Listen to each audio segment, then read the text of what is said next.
Sa ating pong testigo, kahapon po nabanggit ho ninyo na meron na po kayong persons of interest na umanay kinausap na po ng VP Vice President Sara Duterte para patayin umano ang Pangulo, First Lady at former Speaker of the House. Ang tanong ko po, paano pala ho ninyo ito natalisod, natunto ng impormasyong ito? Gayong sa kanya pong press con, wala naman pong siyang sinabi kung sino mga taong ito. Sinabi niya lang na may kinausap na ho siya. How did you find out?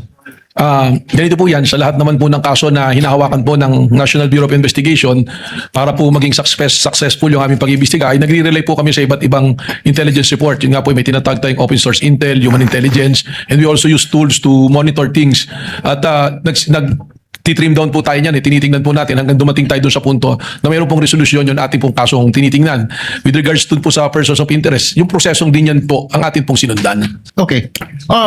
Without mentioning po kung sino itong mga tao na ito or yung pagkakilala nila, kung nasaan sila, maaari po ba ninyong bigyan kami ng ideya itong mga persons of interest na ito? Kung ano po talaga ang trabaho nila? Kung sila po ba talaga yung mga hitman o mga gun for hire o riding in tandem? Ano ho ang klaseng trabaho meron itong mga ito? Well, siguro po, ganito, although I cannot reveal so much and the identity, but going to the process na sinasabi ko nga po. So we're using informants. May mga sinusundan po tayo. Ang una-una ng ating pong tinignan dyan, yun nga pong sinabi na kumausap ng papatay at yung po pumayag na. So, ano pong ginawa natin dito? Tiningnan na natin kung saan sphere po papasok. Sino ba yung pwede? Saan ba pwedeng nanggaling yon? Hindi kagad sino. Saan po ba pwedeng nanggaling yon? At lumalabas po rito, alam natin yung kasaysayan, malawak po ang kanyang tinatawag na connection, yung network po. Alam naman natin na siya Vice Presidente at ang dating Pangulo ay kanyang ama. Ibig sabihin nakadevelop po ito ng mga relasyon. Unang-una na sa mga men in uniform na hanggang sa ngayon marami po rito na na-appoint pa niya nung panahon na sila ay nandiyan. Nandiyan din po binanggit ko yung Vice President sa security group at yung pong mga double death squad. So at tinignan by process of elimination yung mga tao po na maaaring doon nang galing or maaaring nakakaalam. And by process of elimination, nag-start po kami maraming individuals po namin ng matrin down hanggang sa ngayon. Kaya sinabi ko po kahapon sa kagalang-galang sa katanungan ng ating Senate President po, gaano ba katagal pa to? And I said, we have great progress. Dahil lang simula po kami sa marami ngayon na trim down na po namin sa iilan na personalidad po. Okay, pangalawa sa huling katanungan ko po, Ginoong Testigo. Ito pong threat na ito po hanggang ngayon ay continuing threat po ito or pwedeng i-execute anytime ng mga sinasabi ninyong persons of interest? Yun na po yung atin pong pangamba na nakikita. Because hindi po natin nakukuha. Sigurado po tayo na may kinausap at pumayag, subalit yung pagkakakilanlan ng taong kinausap ay hindi pa rin po natin nakukuha. So ibig sabihin po, yung threat po na ito sa Pangulo is a continuing and active threat po and serious. So yun po yung gusto nating i-address dito. Panguling katanungan na lamang, Mr. Witness, na-impormahan na po ba ang Pangulo at ang kanyang PSG para alam ho nilang kanilang gagawin at hindi po sila malingat sa kanilang seguridad? Meron po kaming tuloy-tuloy na pakikipag-ugnayan sa ating sa palasyo po. I will not mention who exactly yung mga kausap po namin doon but there's always continuing threat assessment po na ginagawa po kami. Thank you, Mr. Witness. Presiding Officer, thank you. Thank you, Senator Judge Erwin Tulfo. Senator Judge Lacson. Thereafter, we will recognize first, with the indulgence of Senator Judge Raffy Tulfo, the lead prosecutor for her manifestation. As I understand, she asked for time for a huddle to determine whether she will still conduct redirect. So, Senator Judge Lacson is recognized. You have 2 minutes, sir. Thank you, Sir Presiding Officer. Follow-up lang ito doon sa mga points raised by Senator Judge Raffy Tulfo kahapon relating to 3 similar cases. Ronald Mas, Mayor Baste Duterte, saka VP Sara. Hindi ko na bibelabor yung Ronald Mas and Mayor Baste kasi aware naman ako doon sa Rule 113 Section 5, yung sa warrantless arrest, na hindi pwedeng apply. Nagkamali nga yung NBI kay Ronald Mas kaya na-dismiss yung case, di po ba? But I'm more interested in the cases of Mayor Baste at saka kay VP Sara. Kasi almost similar yung kanilang mga sinabi, pero I'm just wondering why you did not investigate Mayor Baste, pero si Mayor Sara, hindi lang kayo nag-investigate, nag-repair pa kayo ng complaint sa DOJ, hindi po ba? Yun po yung amin pong ginawang investigasyon ay doon na po sa threat na sinasabi namin na pangkalawakan. Yun dito po kay Mayor Baste, kaya hindi po natin na inimbestigahan, isinasama po namin dito sa task force na ito to come out with the report eventually, but we have coordination also po with other agencies. Yes, so walang ongoing law enforcement investigation against Mayor Baste? Kasama po dito sa ano po namin sa special task force po. Yung bang special task force, and this was also raised by the presiding officer nung nasa lounge kami kanina, na-form ba ito in relation to or in reference to the case of Mayor Baste o kay Vice President Sara? Yung pong trigger point na nangyari dito ay yung pong kay Mayor Baste po. But prior to that, we are continually monitoring the threat. Kasama po sa aming pag-uusap yan. In fact, yung pong aming reporting ng records as early as nung nag-assume po ako ng February, mga first week pa lang po ng March, kasama na po sa reporting yung mga threat assessment. But nung napansin po namin na itong race rally na to can escalate to a bigger threat to the national security, dun po namin ipinasok ito. So mas ang ginamit nyo yung kay Mayor Baste as an open source kesa sa mag-file kayo ng criminal complaint against Mayor Baste. Ganun po yung naging process namin dito. But eventually, we have an agreement within us that if we can establish that the elements for grave threat will be there, we will be contemplating also on filing a grave threat and inciting to sedition as well. Pero halos pareho eh. Kaya iniisip ko, baka meron double standard. Bakit kayo nag-focus kay Vice President pero hindi nyo in-apply kay Mayor Baste? Halos pareho sinabi nila eh, na maliwanag naman, bukod doon sa January 2026, na ulit pa ng April 12, di ba? Na sinabing Romanov, threat against the first family, nasundan pa ng pupugot, ang kailangan lang namin yung ulo. So pero kay Vice President, halos ganun din eh. Pero bakit inimbestigahan nyo kay Vice President Sara at na-i-refer nyo na sa DOJ for PI, pero yung kay Mayor Baste, parang unlevel, nasa law enforcement investigation pa rin. Sapagkat ang isa pong dinedevelop namin dito na theory po is yung sabwatan. And alam po natin, if we go to court using the theory of conspiracy, medyo mas mahirap po na ipasok na kaso. Kaya it taking much time to develop the case po. May request for additional time, Mr. Presiding Officer. Punta lang ko kay Las Cañas. Opo. Okay, yung kay Las Cañas, ginamit nyo yung kanyang affidavit na sinabit sa ICC. Tama po. Parang pang open source. Tama Not po, for sir. anything, di ba? Not for anything po. So yes, walang sir. evidentiary value ito. Yun po ay ang basehan namin, kaya po namin iprinisinta. Isa po sa naging basehan namin dun po sa isa nga dun sa 5 standards po natin na pattern of violence po. Pero wala kayong intention na kung magpapile kayo ng kaso, isasabit yung affidavit niya na sinabit sa ICC. As a matter of preference lang po for the purposes of establishing the pattern of violence. But to directly papanagutin po sa isang krimen or what, sa palagay ko po baka po hindi ito tatanggapin ng korte po. Yeah, kasi kung open source, hindi nga tatanggapin ng korte. Tama po. Kasi kung open source, kung nag-extend pa kayo, in-expand nyo yung open source information gathering, dapat sana nireview nyo rin yung aming committee hearing dito. No? Yung na-mention kanina ng defense, na initially, deny talaga si Arturo Las Cañas tungkol sa DDS, EJK, etc. Eventually, nag-retract siya talagang 180 degrees. No? Sinabi niya, totoo yung EJK. Hindi ba dapat part din yun ng open source information gathering ninyo? Tama po. Nung binasa po namin yung affidavit, may isang paragraph doon na nagtukoy nga dyan na nag-testify tas binawi. Ang sinundan na po namin dito, at naalala ko po, meron kasing new report doon sa 24 oras after ng pre-trial po sa ICC, nagkaroon po ng interview kay Las Cañas kung saan sinasabi niya yung affidavit na ginawa niya na isinabit sa ICC. At nung kinukumpara po namin doon sa sinasabi niya, lumalabas na yun po. Pangatlo na po yun. So, Alam nyo, iba yung affidavit niya, yung kanyang testimony sa Public Order and Legal Drugs Committee, which as I said earlier, I chaired. No? Kaya alam ko yung familiar ako. Then after that, nag-retract siya. Talagang complete turnaround. Tama po. So I even consulted a retired justice na kaibigan ko, ano bang mas matimbang dito? Ang sabi niya, talagang jurisprudence, yung original na statement, ang mananaig, kesa doon sa parang binaliktad na statement. Which I also agreed. Ang point ko lang is, bakit parang namili lang kayo ng open source? tiningnan po Kung namin. tingnan nyo yung sa ICC na sabit, pagkahaba-haba, sa akin nga po sinabi kanina, pangatlo na po yung magkaibang affidavits ni Arturo Las Cañas. May nauna, may pangalawa, pangatlo na po itong pinapakita sa screen kahapon. Tama po, and we are also aware dun sa pagbalibaligtad. But on the news that I was mentioning po, Your Honor, mismong sinabi niya, pipirmahan yung affidavit, at sinabi po niya, this is 186 pages. So nang tinitingnan po namin, yung statement na yan, tumugma. At pangalawa, it's been the subject already of an ICC, it's being used as an evidence.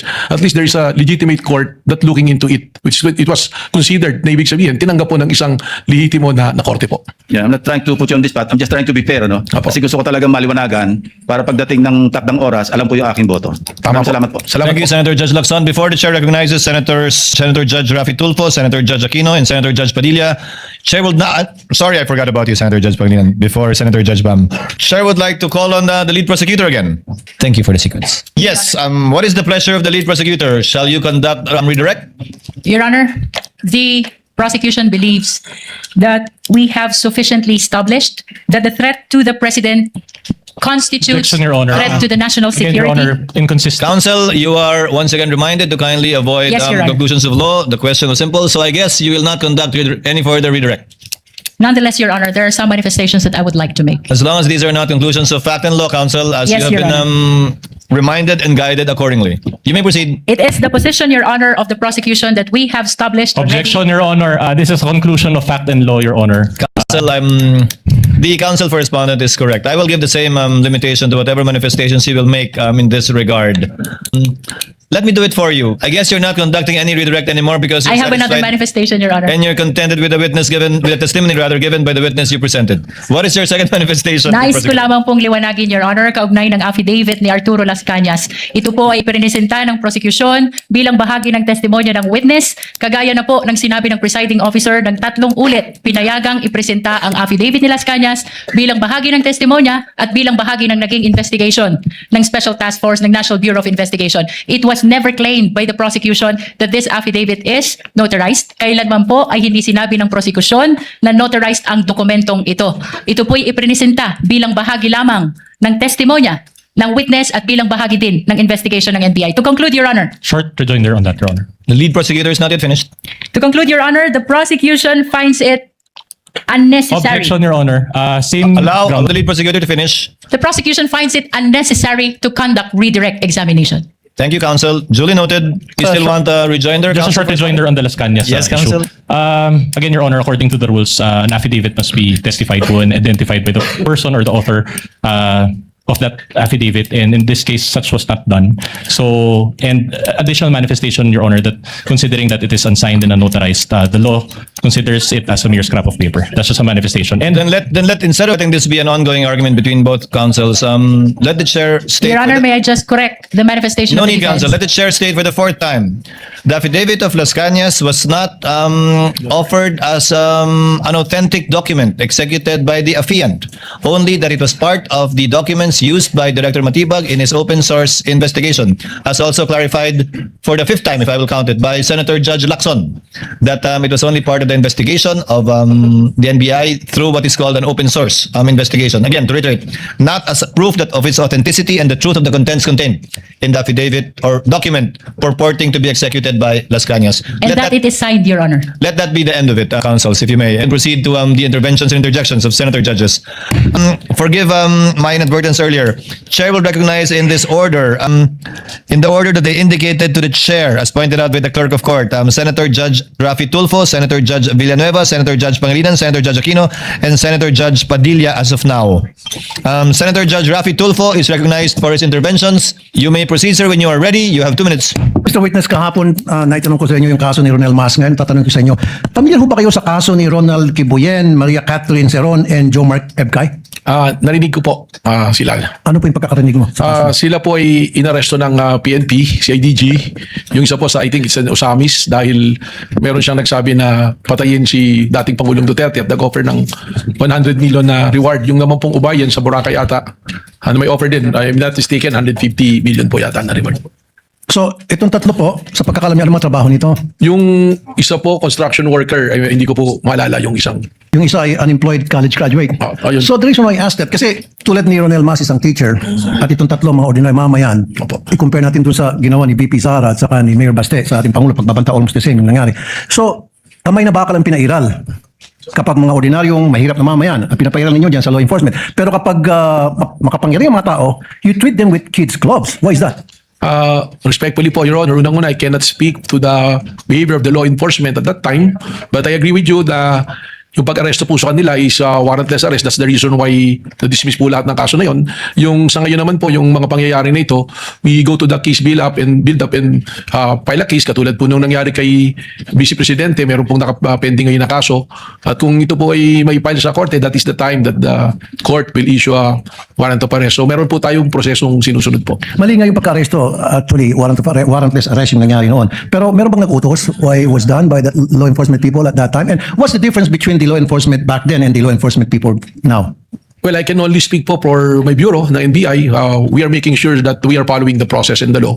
In any case, wala pong malaki o maliit na kaso. Ang tinitingnan po lagi natin dito ay ang ebidensya, ang batas at ang proseso ang dapat pong sundin.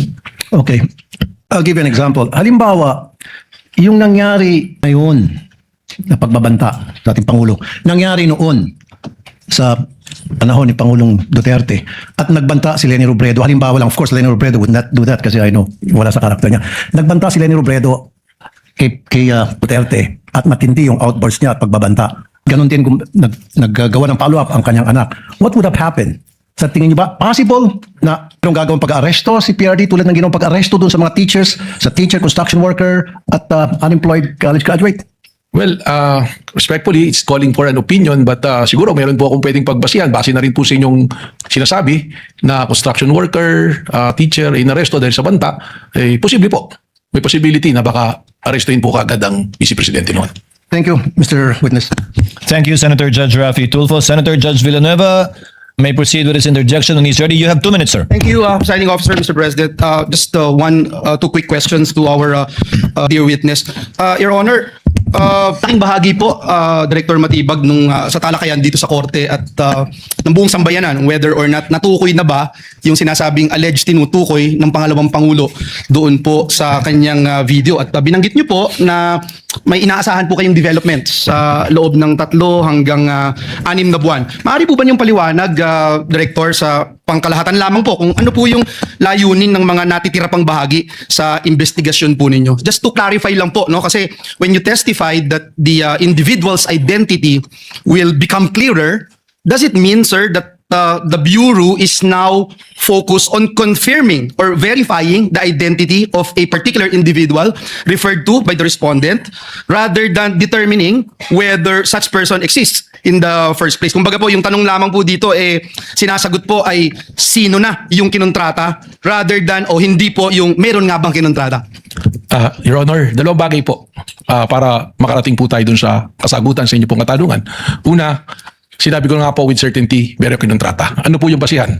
Mismo ang Vice Presidente na publicly, it is an extrajudicial admission na tinanggap na niya at sinabi na niya na meron akong kinausap na mag-assassin o mamamatay tao para patayin ang Presidente at siya ay pumayag. So that is an admission na meron po. Pangalawa, bakit po natin tinutukoy, tinahanap? Dito na po pumapasok yung kailangan natin siyang makuha, hindi upang sabihin na kami talaga ay nag-usap ni Vice Presidente. Kasi yun naman pong sinasabi ko nga, yung pag-uusap na may papatay at hindi naman nagawa, wala naman po tayong pinag-uusapan na krimen doon. Pero ano po ba ang tinutugunan namin sa paghahanap namin sa tao na yon, sa individual na yon? Yun na po yung sinasabi namin that we have to address the issue of national security, the safety of the President, which is a primary mandate of the National Bureau of Investigation. Sapagkat ang banta po sa Pangulo, kapag ito ay seryoso, tulad po nitong banta na ito ay ng ligalig, kaguluhan at disrespect po sa ating law and order. And that is the very purpose of the existence of the National Bureau of Investigation. Yung binanggit nyo na may mga persons of interest, so yun nga po, no? Tinutumbok na po nito na nandun na po kayo dun sa sino ang kinontrata rather than meron nga bang kinontrata. Tama po, Your Honor. Thank you, Director Matibag. Nabanggit niyo po kahapon din yung parte ng network ng respondent na tinatawag na Davao Death Squad. Batay po ito dun sa ebidensyang nakala po ninyo, sabi niyo sa NBI, at meron po kayong nakikitang impormasyon na nagsasabi gusto kong malaman kung meron po kayong nakikitang impormasyon na nagsasabi na aktibo pa rin po ba ito noong 2024 kaya naging part ito ng inyong assessment sa kapasidad ng respondent? Sa amin po investigasyon lumalabas na meron pa pong mga existing. At katunayan, without naming names, ganito po, ilagay na natin sa konteksto na nagsimula po kami sa maraming pangalan and we narrowed it down. Siguro ito na inaantay ng marami rin na finally ma-identify natin. We are narrowing it down already to less than 20 individuals at may mga pangalan na po kami nito. Sa katunayan po, yung iba po rito, kausap na po namin yung kanilang mga pamilya o kakilala. So, ganun po yung proseso. That's why sinabi ko, baka in 3 to 6 months, we can finally identify kung sino yung personalidad na yun po. Let me wind up, Mr. Presiding Officer. No, in relation again to the Davao Death Squad that we were talking about, aktibo pa po ba sila noong 204? Aktibo pa rin po ba sila sa kasalukuyan sa inyong nagpapatuloy na investigasyon? Tinatanong po natin ito, Ginoong Pangulo, para malaman natin kung yung ginamit po ng National Bureau of Investigation ay base lamang dun sa historical background na binabanggit po kahapon o meron po na nakalap na mga bagong impormasyon ang NBI na hiwalay na impormasyon tungkol po dito? Well, again, kanina po, tinanong po ng kagalang-galang Senator Erwin Tulfo, we are not limiting it to the Davao Death Squad. Sabi ko nga po, meron pong mga aktibo pa sa serbisyo na men in uniforms at kasama rin po dito ang Vice President Sara Security Group po. So even those who are actively involved right now, men in uniform, is that what you say? That is something that I can say because general naman, it will not Kindly go wind to up. identity. That will be all, Mr. Presiding Officer. Thank you, Director Salamat Matibag. po. Salamat po. Thank you, Senator Judge Villanueva. Senator Judge Aquino is recognized. You may proceed, sir, when you're ready. You have 2 minutes. Maraming salamat, Mr. Presiding Officer. Isang tanong lang po kay Director Matibag. Doon po sa AO11, nakalagay po doon yung mga miyembro ng task force, no? At yung isang miyembro po doon ay mula sa Transnational Crime Division. Opo. Nabanggit niyo po nung isang araw na nasa punto na po kayo sa inyong investigasyon na chine-check po ninyo kung hindi lang ito isang tao pero kumbaga grupo na po ito or may plot, may ploy, may nagkakuntsaba para dito po sa posibleng pagpatay kay President Marcos. So nagtataka lang po ako sa EO11 kasama yung Transnational Crime Division. So my question is, sa inyo pong investigasyon, meron bang transnational nature itong posibleng pagpatay sa presidente? Meron bang foreign intervention or mga players na hindi po Pilipino sa inyo pong investigasyon? Na yan po ay isang sa purpose talaga kung bakit namin isinama para alamin kung sino po. Alam naman po natin, para patayin ng isang presidente, hindi po isa o dalawang tao lang nag-uusap dito. You need yung kakayahan mo, yung capacity doon po pumapasok. Kailangan ng pera, kailangan ng network, kailangan ng tao. So tinitingnan po natin ito lahat. Ngayon yung binabanggit po ninyo, kasama po sa ating tinitingnan yan. Pero ang isa pong mayoryang rason yan, yung pong mga pagbabiyahe ng ating Pangulo, we have to also monitor it because the possibility of endangering the life of the President during his time that is outside of the country, nandoon din po yan dahil sa threat. So kaklaruhin ko lang ha. So yung pagkakaroon ng Transnational Crime Division dahil yan sa mga biyahe ng presidente, hindi dahil merong possible foreign intervention dito sa iniimbestigahan yung pagpaplano. That is also an angle being considered but that's not the main reason po. Alright, salamat. Salamat po. Thank you, Senator Judge Aquino. Senator Judge Padilla is recognized. You may proceed, sir, when you're ready. You have 2 minutes. Maraming salamat po aming ginoong tagapamahalang hukom at sa ating pong ginoong Pangulo. Meron po akong katanungan para sa prosecution, sa akin pong mga kaibigan sa prosecution. Napakahalaga po sa bawat pagdinig ay yung nagsasabi ng katotohanan. Tama po ba? Tama po. Opo. Pagka ang isang witness po ay naging halimbawa ng paiba-iba ang sinasabi, ano pong tawag dito? Di ba po kasinungalingan? This is a hypothetical question, Apo. Your Honor. You are not referring to any particular witness? Si Las Cañas po. Yung inyo pong pinakitang affidavit, Your Honor? alam niyo po, ako tapos, kaibigan.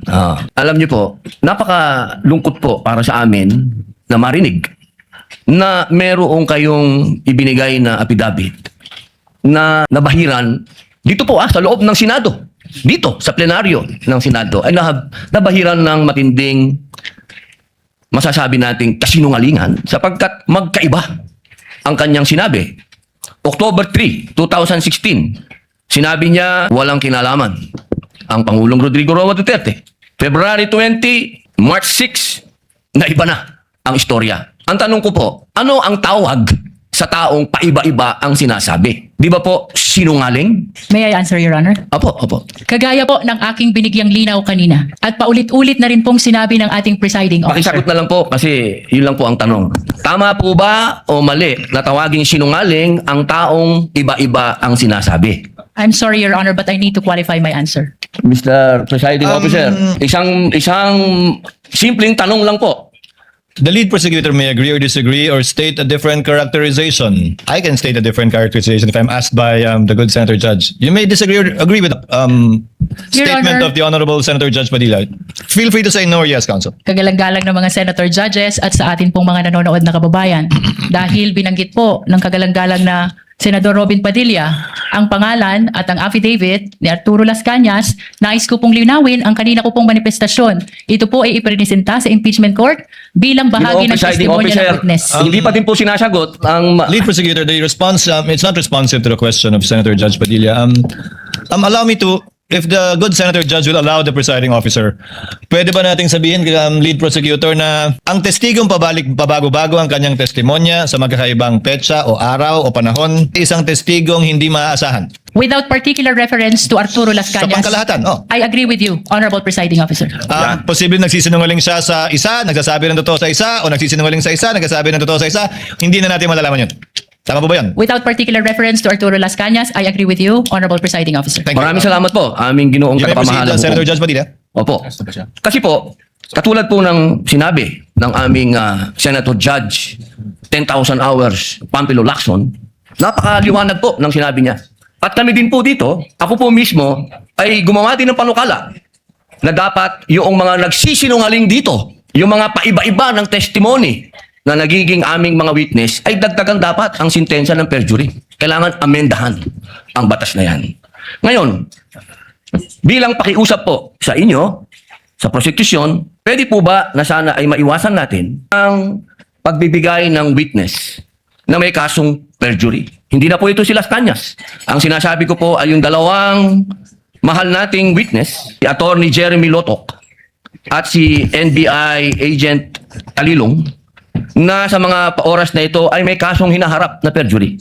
Pwede po bang iwasan natin na may mga ganito tayong witness para ang nasasakdal po kasi dito ay ibinoto ng 32 million na tao. Sana po, aming mga mahal na kaibigan sa prosecution, isipin nating mabuti bago po tayo magbigay ng mga witness na may perjury na kaso o nagkaroon po kami ng dahilan na gumawa ng amenda na itong perjury. Pwede po ba yon? Your Honor, with all due respect, I would like to take exception to the question and manifestation of the Honorable Senator Judge Robin Padilla. First of all, we were able to verify already that there are no cases pending against the prosecution witnesses. In addition, Your Honor, and only to respond to the concern of the Honorable Senator Judge Padilla, ang conviction po ay hindi ground for disqualification unless it is final and unless it is punishable by more than 1 year and that the crime constitutes moral turpitude. Alam niyo po, napakaganda po ng inyong sagot. Sana hindi one-sided ang ating persecution. Ano? Kasi, alam niyo, pag kayo ang pagpabor sa inyo, alam niyo, bawal po ang ginagawa nitong nasa harap na. Kindly maintain order in the court. The Sergeant at Arms, by authority of the Senate President, is directed to kindly maintain. Hindi po order in the sila court. allowed. Mag-ingay. Korte po ito. Thank you. You may proceed, Senator Judge. Who was speaking? Ako po. You may proceed, Senator Judge. I was interrupted. With due apologies. So, ibig niyo pong sabihin, yung mga senator judges dito ngayon na humaharap sa kaso, na hindi po pinapayagan ng ombudsman at hindi pa rin sila guilty, ano pong ibig niyo sabihin? Your Honor, with all due respect, ang question niyo po kanina ay kaugnay ng pagtistigo. Testigo nga, Referring to judges the nga yung witnesses of sinasabi the Ang usapan po ay yung guilty or not guilty. Okay? So, tatanong na po ako ng bago.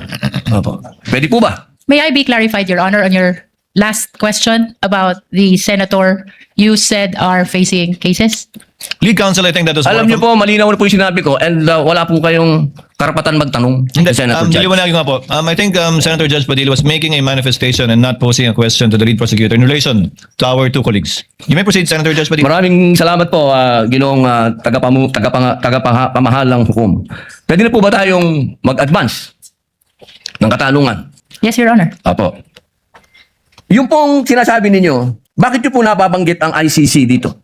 Ano po ang kinalaman ng ICC dito sa ating pagdinig? With all due respect, Honorable Senator Judge Robin Padilla, kagaya po ng nabanggit ko na at marahil panglima ng banggit ng presiding officer, nabanggit po ang ICC, kaugnay ng affidavit ni Las Cañas na ipirinisinta po ng prosecution bilang bahagi lamang ng testimonya ng witness at bilang bahagi ng naging investigasyon ng Special Task Force ng NBI. Maraming salamat po. Senator Judge Padilla will please wind up. You can Opo. avail of a second round if you wish. Opo. Maraming salamat po. So, ibig pong sabihin, malinaw na kanina sinabi natin What na is the hindi pleasure siya... of, with the permission of Senator Judge and indulgence of Senator Judge Padilla, what is the pleasure of Senator Judge Rafi Tulfo? Wala Mike, kay Senator Padilla.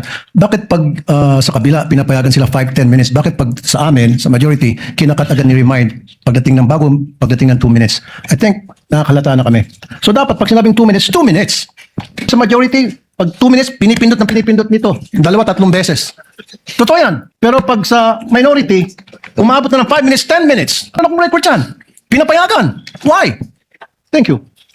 The comments of Senator Judge Rafi Tulfo is recognized. However, the chair would like to point out that in the impeachment court, there is no majority nor minority. We are all senator judges. And Senator Lacson earlier requested also an additional time to finish his point, which the chair allowed. That's why the chair reminded Senator Judge Padilla to wind up because his time already lapsed. Kaya nga, Mr. President Officer, I'm sorry, I do have a lot of respect in you. Yung sa akin lang, kahit na sino senador, kapag dating na ng 2 minutes, pinipindutan ng bell eh.